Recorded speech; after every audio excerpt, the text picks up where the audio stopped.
Welcome to the Bluegrass Soccer Academy. Today we've got a great conversation with Don Williams. He is the head of operations for Sports Recruiting USA. This is a great organization that we kind of came across. Actually, you came across this through some social media. But he is the ins and outs of helping high school kids chase their dreams of playing in college. He'll sign you on. He'll reach out to other college coaches with you, and he'll walk you through the process.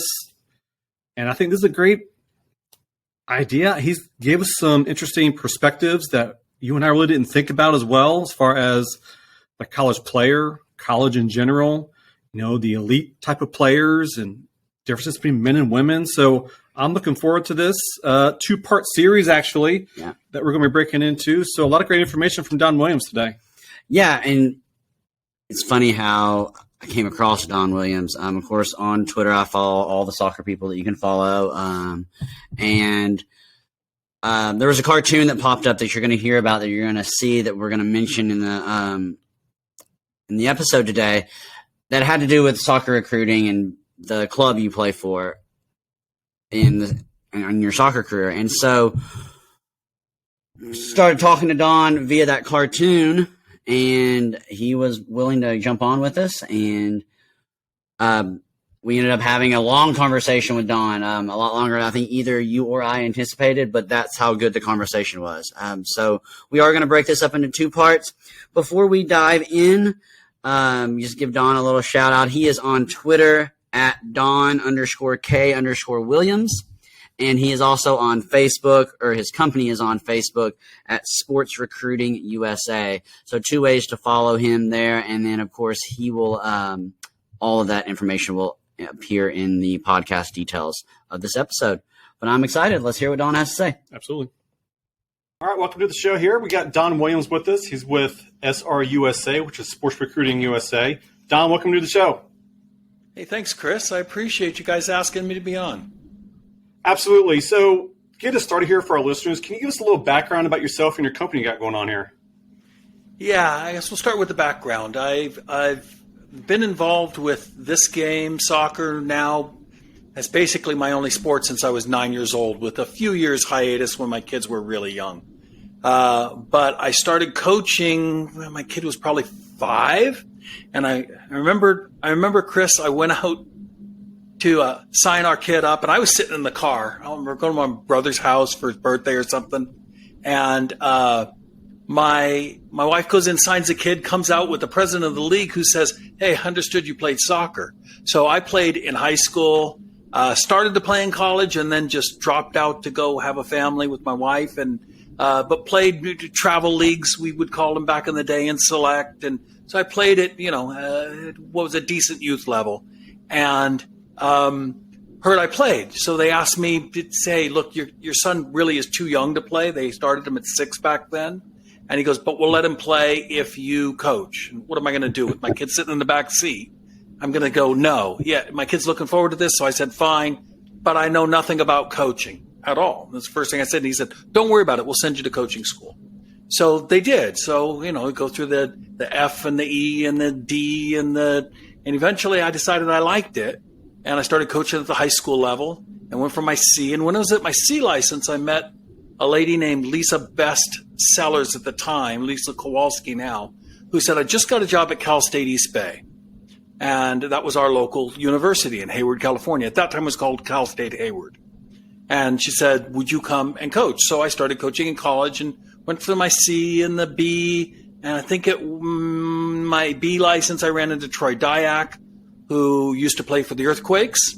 And he was coming back from injury, rehabbing a PCL and ACL surgery that he had, and he was playing with the Quakes. He was a player coach with the Bay Area Seals, who was a feeder team to the Quakes. And so I started coaching their goalkeepers and then continued on in college. Anyhow, 20 years later, I was lucky enough to get to coach NCAA, NAIA, Division II, Division III, NCAA, and then junior college. And my last gig was at the head coach of a junior college and a professor up at Feather River College, which is the town sort of where I live now. They're in Quincy. I'm in Meadow Valley, but close enough. It's where we live, and we moved up here so that I could finish out my career doing that. So in 2018, I finally retired after 22 years in college. And my buddy, Chris Cousins, I was recruiting his players from England to the United States to come play for me. And he ran a company called Sports Recruiting USA. And Chris and I started talking and said, what would it look like if we took all of our experience coaching all these years and all of our connections and just did this as a business here in the United States? And so my territory is Argentina to Canada, all that, the North America, and then Chris runs the rest of the world. And we're just looking for highly motivated, highly qualified, pre-qualified, if you might say, kids to play in college at different levels. So it's everything that an assistant coach would do before they bring a player to the head coach. So when I go to a head coach, I go, here's the transcripts, here's the film, here's the match film, here's everything we know about the player, here's their finances. We've done our research, and you are one of the schools that we are targeting. And I'm the one who has to, unfortunately, tell parents your kid isn't good enough to play at Stanford or Cal Berkeley. That's this impressive. Is the kind of level your player is. So we're doing academic assessments, yes, but we're also doing soccer assessments based on our staff's, 300 years of coaching experience at every level in the country. So that's what we do. And then we make connections. We're matchmakers. Matchmakers for what the kids need and want, matchmakers for what the coaches need and want, and we're just networking 24 hours a day, 365 days a year with all of our connections that we've made in our many, many years of experience in college soccer, and just trying to make it faster for the coaches to get the players that they need, and making it quicker and easier for the families to get to the coaches that we want, trying to help them find the right fit.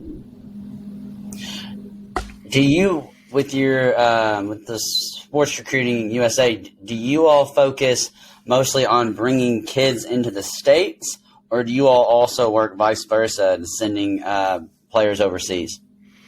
So our focus is the United States and the college soccer system, as well as the Canadian soccer college system. Okay. They're very similar in how they're run and how they run their college sports. Very similar. When you start talking about England, look, the best players are not in England, are not staying in England. They're coming to the United States. So the level drops dramatically for, let's say, women's soccer in England.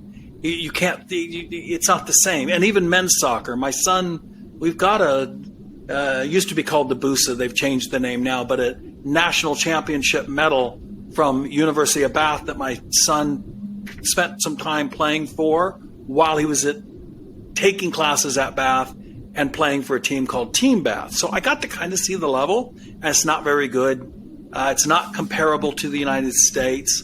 And in fact, in most countries, if you want to play soccer at a good level, then that's what you're doing. You're not going to have time for an education because they want you in the training room in the morning, right? And then they want you back for training in the afternoon. And they want you for film. It's like, when are you going to study?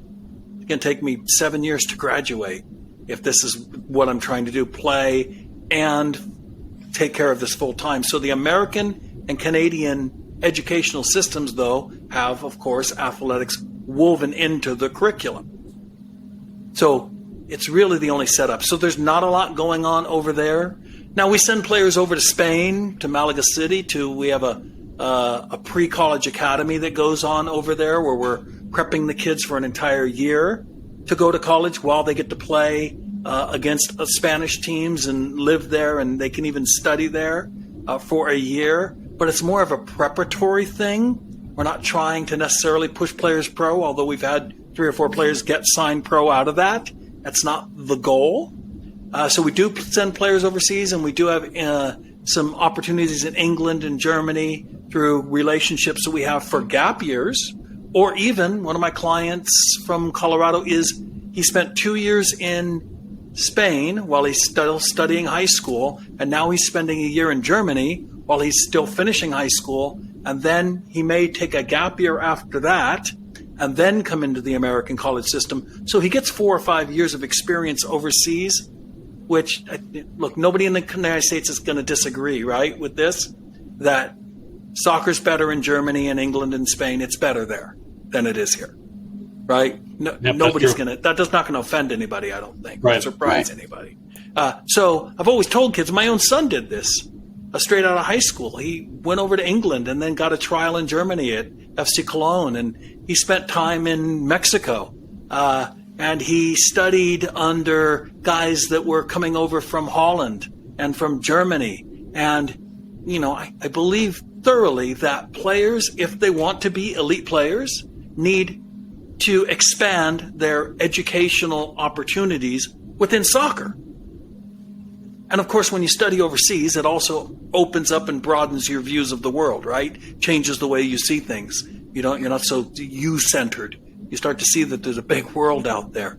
And so I'm a big fan of kids going and exploring and expanding their soccer education instead of, this is my club, these are my coaches, I've known them for 12 years, we all know what each other's going to do before we even think about it, I'm not being stressed, I'm the best player on the team, I'm not really being pushed much, our team is very good, we're one of the best teams in the nation, but we're just cruising along, right? I believe that players need to be stressed in a healthy way, that human beings, let's just forget players, human beings need to be stressed to be pushed to the next level. Look what you guys are doing, starting something new that you've not done before. It's not comfortable when you first start doing it, is it? It's not second nature. Yeah, I was about to say that. Take people out of their comfort levels and put them in a new environment, and then see if they adapt to that. And just keep doing it over and over again, I guess. Absolutely. So we do believe that the exchange needs to go back and forth between Americans going over to Europe and Europeans coming here. Look, not everybody, a lot of parents are complaining that it's not fair that international players are taking the spots of American players. They're a little xenophobic about it. It's like, no, this is America. America's first.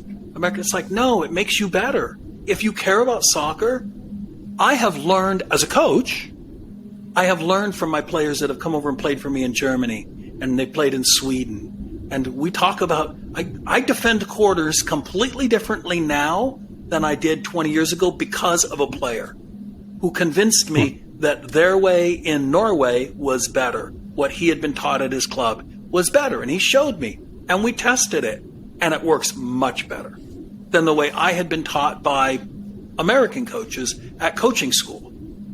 It works better. So I love this idea of, we've got this sport, right, that is worldwide, in which our country is not a leader on the men's side and is getting caught very quickly on the women's side, of which we are not producing the number of world-class coaches that other countries are producing, right?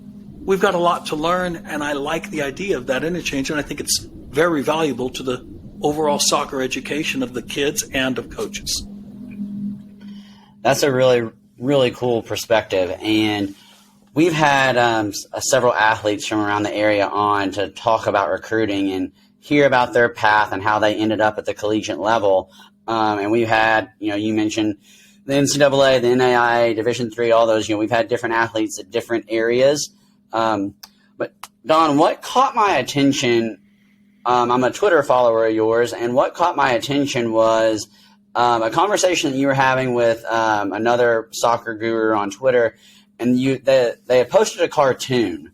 And the cartoon, it'll be up on the screen for our viewers, but the cartoon was of a cow staring at two pathways, and the one pathway was ECNL, the other pathway was the club you think is beneath you, but both paths led to the same college, led to the same school.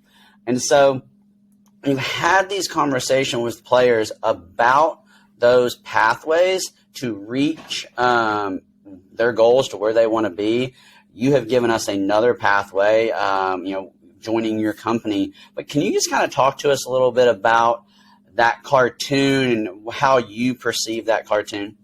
That was Erica Sutter. She's one of our partners. She's incredible in the world of fitness and sports performance. and getting Yes, the body. Erica's actually coming on with us next week. Oh, she's good. I won't ruin it then. She's fantastic. So we've done a lot of podcasts together, and we really get along well together. Anyhow, that cartoon's got a couple things wrong with it. Look, here's what ECNL is. Here's the truth. It is the skids are greased. More coaches are showing up, and they really want to pull kids out of there, not because they owe anything to the ECNL. It's because you invested time and energy into something, right? So, look, we all as human beings have limited resources. Even if you're a multi-billionaire, you have limited resources. You have to go out and buy more resources, right? More people. I'm talking about people, and you still only have limited resources of 24 hours in a day. That's a limited resource, minutes in a year. And we as college coaches have timelines. We have to meet certain things by certain timelines. So we're always under the gun to keep up with those timelines. Plus, our competitors are on similar timelines, okay? And some are just sharper at it than we are. And they're jumping on and grabbing kids. Oh, I wish I got that kid. I wish I'd know about that kid. I wish I had seen that kid before. I didn't know that kid. And so this is a big pressure cooker, and college coaches have their jobs on the line. So what ECNL provides is we're going to bring a bunch of pretty good players all together, some excellent, and usually all of them pretty decent athletes, pretty decent kids, pretty decent families, pretty decent budgets, pretty decent grades. All going to be probably recruitable to one extent or the other, depending on what school I am, right? If I'm Amherst or if I'm Johns Hopkins, my pool is smaller because I have to have really high academic kids. And if I'm the Feather River College in the middle of nowhere in the mountains of California that nobody really cares about, my timeline and the number of kids that I can get is different also, right? So what's happening is that ECNL and the GA on the girls' side and MLS Next is not really about going to college. They don't care. They want the kids to go pro. That's what they want. And the rest of them, if they don't go pro, don't really care. MLS Next is a little different focus. And it's going to come down to the individual club and the individual coaches, whether they give a crap about college or not. But don't think that DC United really cares. And I'm not picking on DC United. Earthquakes, Columbus, doesn't matter. Don't think they really care about college. Look, what we'll do is if we bring you into the academy, we'll pay for your college when you're done. If you don't make it, if you decide not to, if you're this level player, and they make deals with kids, and so they can say that we care. But they care about making pros, which is fine. That's their business. But all the rest of the affiliates, not the academies, but the affiliates, they have to care because those kids aren't as good as the academy kids in general. You know, I remember when Solar beat Dallas,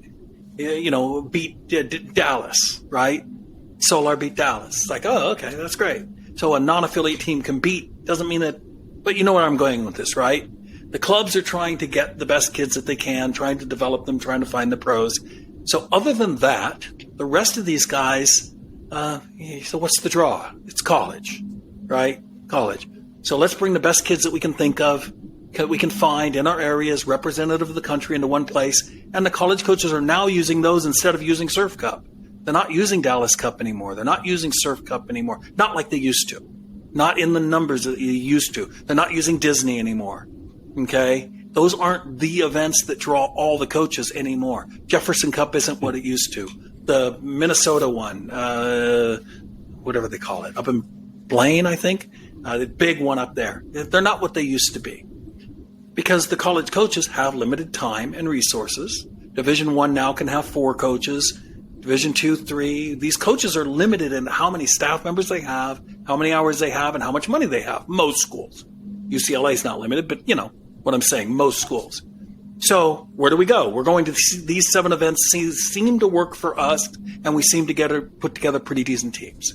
And they aren't getting us fired. So we just keep doing it. Right? Now the problem, so that's where the coaches are going. So it's easier for ECNL kids. Okay, it's easier. It's really easier if you're the best player on the best team. There are certain ECNL clubs, certain MLS Next clubs, where almost 100% of the kids are going D1. The teams are really well put together, really well coached, really well organized, very desirable kids, and they're getting recruited. Okay.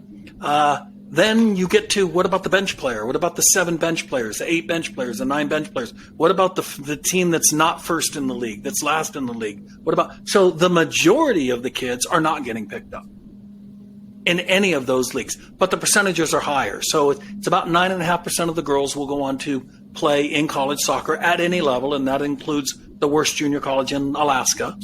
And then you've got you've got 7.5% of the boys that will go on to any level. You've got 2% of the girls, 2.5% will go on to D1. You've got 1% of the boys that will go on to D1. There's less D1 schools by 100 and something. The boys have over the girls less. And then the boys also have 35% of the kids coming into the system are from another country, and the girls have about 12.5% coming into the system are from another country. So we've got this big pressure pot cooker, and coaches are just taking the easy paths. That's all. So it doesn't mean that the girl that I helped get into UNLV, who doesn't play for any of those clubs, none of them, she still gets in, and she'll still be a starter this next year, I bet, right? She's a fantastic player. It doesn't mean that it's not impossible to get those, but it's easier. The skids are greased. And what does this mean? It means that the kids that are really good National League players, right, or Discovery League, or name whatever your league is, EDP, right? And NorCal, we have the NorCal Prem League. Those really good players are getting into the same. They're both going to UC Davis. This great ECNL kid and this great kid from Sacramento are both ending up at UC Davis. They're both playing at UC Davis. In fact, quite often we see, ironically, that the ECNL kid doesn't start and the other kid starts. The other kid's better, but they weren't part of the system. That gate on the right should be more narrow, and the one on the left should be a little wider, and there should be grease on the ground, making it so they just kind of slide in a little bit easier. But they both end up in the same place. It just takes a little bit more creativity and work. And by the way, this other path can be 100 times cheaper. Right. So not promoting us, but if a kid stays at home, like this girl at home, stayed at home, played local, our fee was $2,500, pays us our fee, she basically ends up getting in front of UCLA, and I think UTEP was in there, and there were quite a few schools in there. She had some choices. She had a bunch of D2 choices. She had 15, 20, 30 choices, right? Wow. And she was able to stay at home, save all that money, save all that stress, play in an adults women's league too, so she could play up, really push herself as a player, and only pay us $2,500 and didn't have to even do camps. And she ended up at UNLV. They kind of came to them because of the location. So relationships we have, location, so we can actually save kids money. But it doesn't work in every area. It's not going to work in Maine like that because there's not really high-level competition in Maine like there is in Southern California.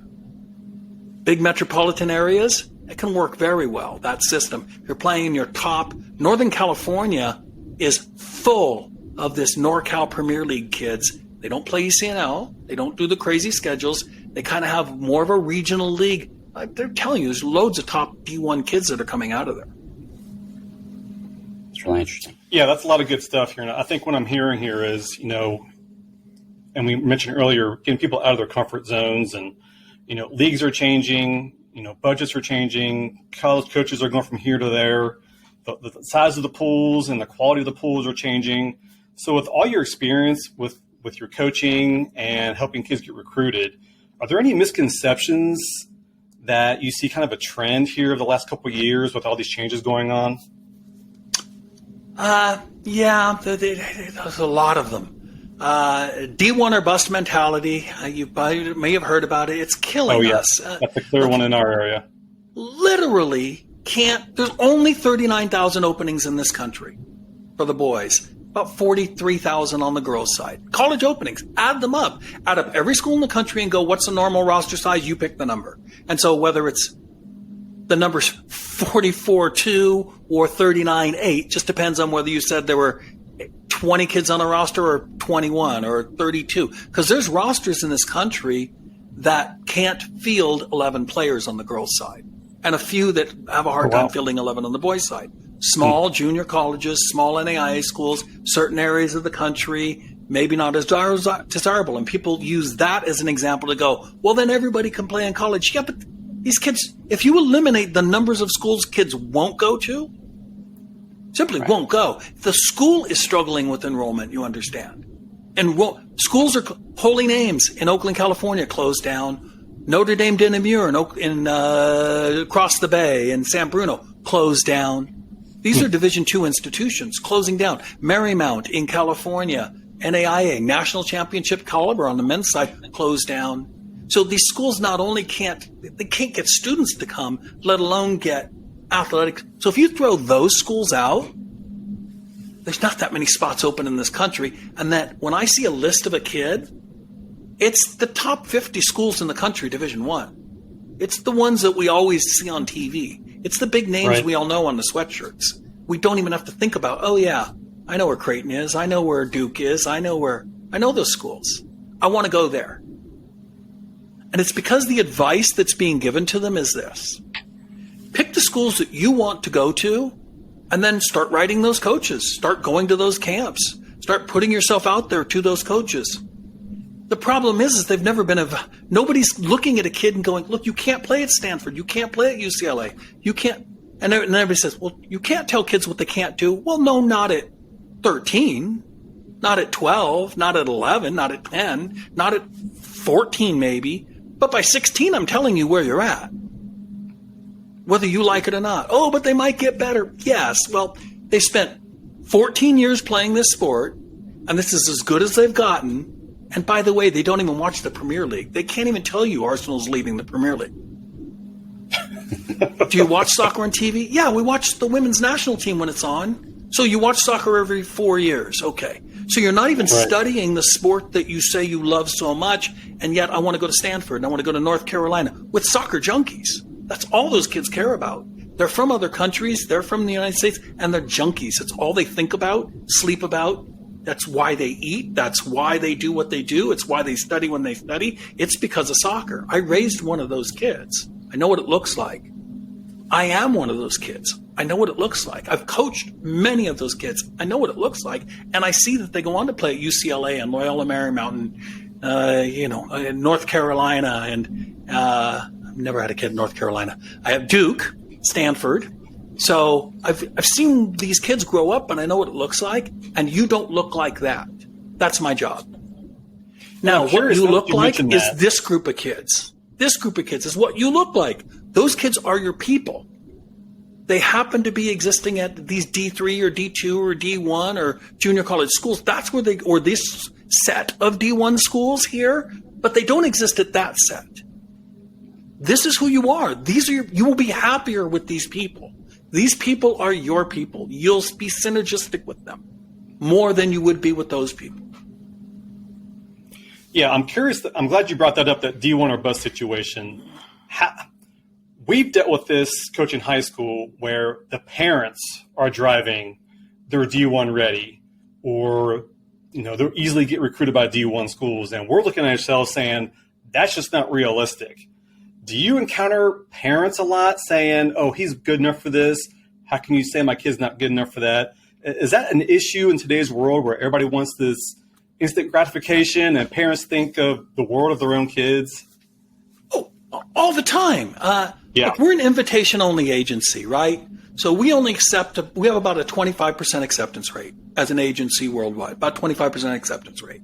And of that 25% acceptance rate, look, of the kids that come into the agency, we post our stats all the time. I can repost them on Twitter. Maybe I'll repost them just for fun so you guys can grab them. But about 25% of our kids go D1, okay, as opposed to 2% and 1% of the national average, right? But about 25% of our kids go D2, and about 25% go NAIA, and then the rest of them are split mostly JC, but then D3. And then anytime our kids are transferring, we just, for part of our service, we'll just advise them. We'll figure it out. We'll get you transferred when you need to transfer. But the point is these kids get hung up on the label, on the Gucci belt. Does your Gucci belt hold your pants up any better than my the rope? Yeah. My rope works the same. Yours looks better. Mm-hmm. Okay, I admit that. I can get something, though, that looks nice that I don't spend $800 for. Right? Absolutely. Yeah. Yeah. And there's different levels, right? There's different looks. People like Lamborghinis. People like Ferraris. People like Volkswagens. People like mopeds. People like electric bikes. People like, right? There's different tastes. Different schools are the same way. You've got Lamborghinis. And I try to get some of our kids to understand that thinking about your soccer career is kind of like your job in the future. Some people are meant to be managers. Some are meant to be CEOs. Some are just not. And that's got to be a realistic understanding of when you're evaluating your talent. You can't just assume, well, I'm good on this team, so I must be good for D1. And it's getting apparent, especially in our area where we don't have a large population and soccer isn't as big as we like it to be. So they think if their kid's good in this area, they must be solid wherever they go. So there's a lot of educational situations there, and not just getting the kids to understand that, but getting the parents, because a lot of these parents have never played themselves, and getting them to understand that there's much bigger talent outside of our small populated area here. By the way, one of my staff would be happy to do for free to do a like this, but a college education night with all the stats to show them it's just not possible for all of you to say that this is going to happen. Not possible. So let's figure out who belongs where. Yeah. We'll Absolutely. do that for you. We'll do that for any club out there. Yeah. Excellent. Yeah. Don, so let's just say I am a freshman or sophomore in high school. I have some talent. What are the 2 or 3 or maybe even handful of things that I should be doing right now to get myself out there, to get myself noticed? Boy or girl? 2 different answers. Interesting. Let's get start with the boys, and then maybe we'll switch over to the girls if we have some time. Okay. Boys physically develop at a much later rate. They continue to grow up into 22, sometimes 23 years old. Okay?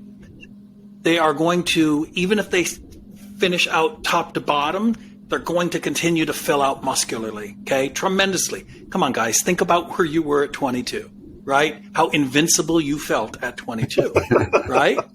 Absolutely. And so we need to know that our boys are playing against men from other countries, and we want them to be as close to that ability as possible. So the men's side is a much later cycle. Eat right, sleep, sports psychology, study the game, play on the highest level possible for your level, stress yourself out. You want to be in a situation where you're barely a starter, and then you get better, and then you move up to the next level, and you're barely a starter, and you get better. You want to keep pushing yourself. Play with men as often as possible. If you can find a good Mexican organized men's league to play in, fantastic. You need to start getting shoved around, knocked down, figure out how to hold yourself up against bigger, stronger, better players than you are. You need to do that. Now, men and women both need to do that, but the men have more time. Because the women are going to peak out somewhere around childbearing years, right? Okay, their body comes into that. There's a reason why cultures have quinceañeras and all of that. It's a celebration of the womanhood, and we understand. And bat mitzvah at 13, somewhere between 13 and 15, 16, we kind of know what that woman is sort of looking like, how she's growing up. And we kind of see what had the coordination and the, we have girls at the highest levels in the United States, at the youth levels, that run with their arms out still. It's like they don't run like an athlete, right? And they flail their wrists and their arms are out, and everything's kind of wobbling side to side, and they can't quite get that coordinate. They're lacking a bit of that athleticism that other kids have naturally. Okay? So on the girls' side, especially, coaches talk about athleticism. Speed, athleticism. Maybe goes, oh, it's all you care about. No, it's all anybody cares about in any sport of any power, right? Baseball, I care about speed and athleticism. Football, I care about speed and athleticism. Rugby, I care about. Hockey, I care about. All these sports, I care about speed and athleticism. They affect the component of physical that makes up the 4 or 5 pillars, depending on if you want to break psychosocial into 2 or 1, but technical, tactical, physical, and mental. Right? We can't just take the pillar out and go, oh, that doesn't matter. Look how smart my kid is. Look how my kid reads the game. Look how my kid is technical. Look how my kid, yeah, but your kid's slower than a turtle towing a tractor. Yeah. What am I supposed to do with this, right? They're playing in the back, they're playing outside, she's getting burned all the time. Oh, but she's so good with the ball. Yeah, but you're neglecting half the game. Defending is about fast. It's about power. It's about panic. It's about getting that ball back. It's about getting it under control as quickly as possible. There's no time for, oh, look at this. Look, I'm spraying balls. There's no time. It's two rhythms of the game, right? Right? More urgency on the defensive end, more relaxed and calm and cerebral on the attacking end. So the slower, less athletic players never win a 50-50 ball. They never win a header. So they're missing all these opportunities to compete defensively and on the attacking side of the ball. So athleticism matters a lot to the overall performance of the player and of the team. And that's really what differentiates the top Division I kids from the rest of the kids. The mid-level Division I starts to look a lot like the top-level Division II, by the way. The 500 teams, Division I, and the Division II teams and NAIAs that are winning national championships look very much alike. Division III, they look very much alike. Junior college, they look very similar. Very similar. All right, great conversation so far, Don Williams. As we said before, this is a two-part series. Stay tuned for the next part of this, where we get more details and more insight from Don Williams. Great conversation so far. Yeah, definitely. And don't forget to reach out to Don on social media. Again, his links are in the podcast episode. They were also mentioned earlier in our introduction to this episode. So be sure you give Don a follow. He's doing lots of good stuff out there I think he's based in LA, so out there in California. Stay tuned. This is the Bluegrass Soccer Academy.